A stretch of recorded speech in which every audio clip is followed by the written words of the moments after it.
Yo guys, back one more time. It's the Curious Brit, and we're reacting to a fan favourite channel, Not Just Bikes. And today we're reacting to a video called Why Great Cities Let You Easily Cycle to Ikea. So without a further ado, let's jump straight into this one.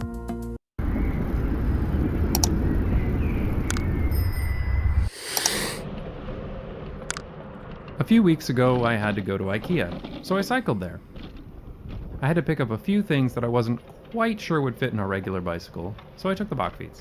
Bakfiets. This wasn't particularly notable at all, at least not for Amsterdam. Cargo There were bike, at least two other people I Bakfiets. saw taking their Bakfiets to Ikea that day. On the way there, I passed this woman who was coming home with several Ikea boxes. And a woman on this bike showed up right after me. And of course, there were several others who took regular bicycles too. But what was a completely mundane trip in Amsterdam is something that would have been nearly impossible in any other city I've lived. Now, I know what some of you are going to say. It may be theoretically possible to ride your bicycle to Ikea where you live.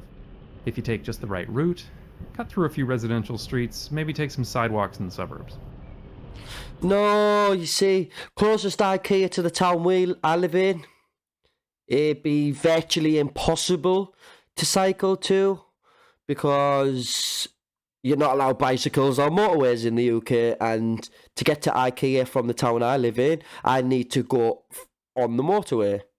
So I need a vehicle.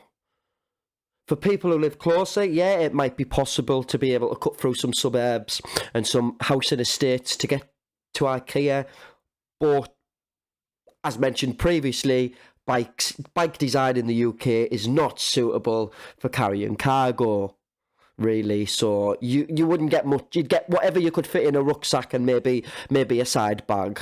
You know, you couldn't go buy a flat pack wardrobe or something like I imagine these can with a Bakfiet. But this ride in Amsterdam wasn't just possible, it was trivially easy.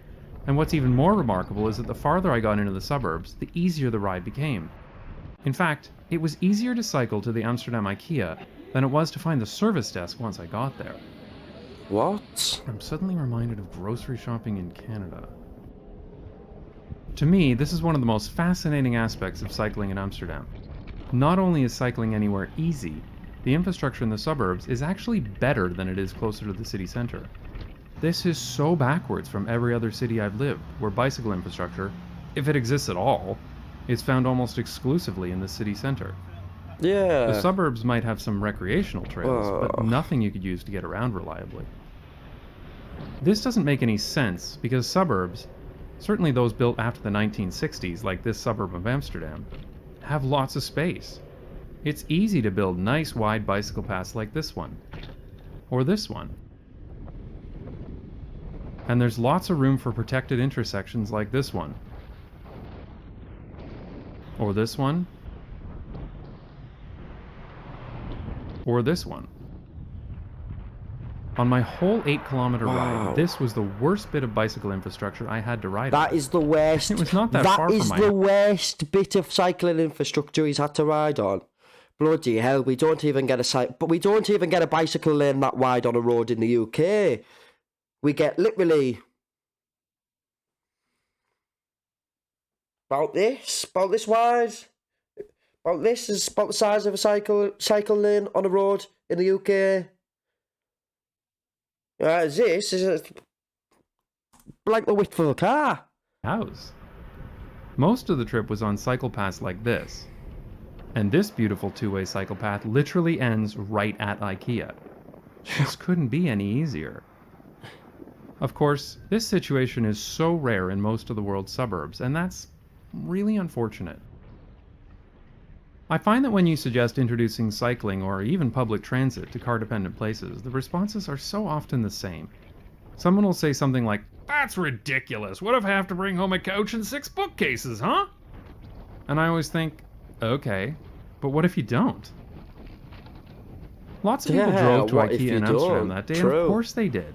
That makes perfect sense. But a lot of people cycled too, and many more took the metro. Ultimately, this is about options. If I were buying a lot of furniture, I would have taken a car too, or had it delivered. But I wasn't. I was here to return a broken part and pick up a few items that easily fit into a buckfeeds, but were too heavy to bring back in the metro.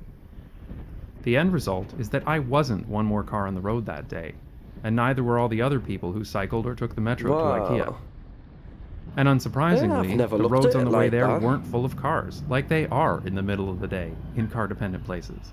Traffic was light because the only people driving were those who had to, or those who had no other choice. I so often hear people Wow. talk about how they want the freedom to drive, which I can understand. But what's not talked about often enough is the freedom to not to have to drive, if you don't need to, if you don't want to, if you can't afford to.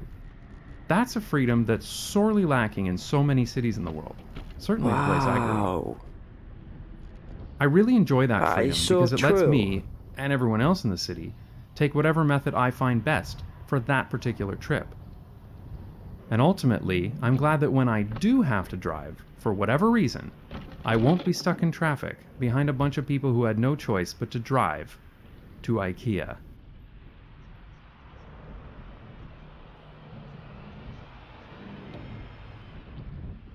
Wow, that's actually opened my eyes to how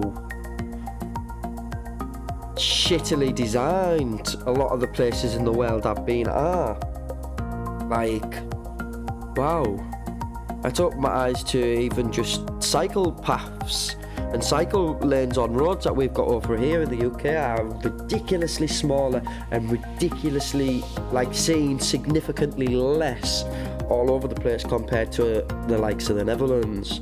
So that's something our governments and stuff could take into account when trying to facilitate and build these facilities for people. They could look at the Netherlands to implement some of their features over here in the UK, because it'd be really useful. It'd keep people healthy, it'd take cars off the roads, which they're trying to do by implementing in the larger cities, trying to implement low emission zones so only certain vehicles can drive through them zones. But if they just scrap the low emission zones and put all the cycling infrastructure in place, that'd significantly reduce the emissions anyway. So it'd be a win-win if our government looked into doing something like that. But only time will tell what happens. Anyway, if you've liked what you've seen, don't forget to smash that thumbs up. It really does help out my channel. Hit subscribe down below, as 96% of you are not subscribed. If you want me to react to anything in the future, drop me a comment down below. Until next time, take care, stay safe. I've been the Curious Brit. Peace out.